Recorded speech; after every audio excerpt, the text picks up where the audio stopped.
Hi, and welcome again to our study of the new City Catechism.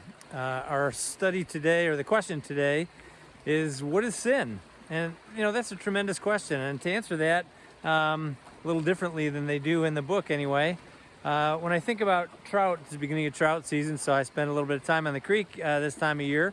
But when I think about trout, I think about something that God has specifically made to thrive in the water, and they eat bugs, and they eat fish, and they eat all kinds of other things that God has intended them to eat. When they're in the water, they breathe oxygen out of the water, just as God created them to do through the gills that He had given to them.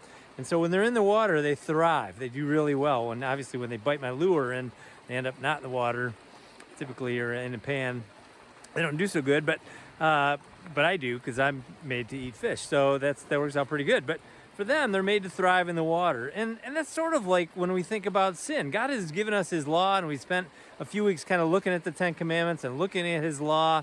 When He's given us His law so that we can follow it, and when we do, we thrive because we're doing the things that He has created us to do, which is to glorify and to honor Him above all other things.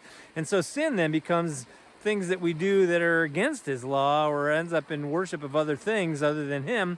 And the result of that then is we end up in trouble. We end up in difficulty and in pain in our lives, rather than thriving in the way that He has created us to live according to His perfect will, which He's revealed to us in His law. And so that's why we want to keep it, because that's what's best for us, and He knows what's best for us. And so anyway, as we say on the stream, tight lines as we bring it home.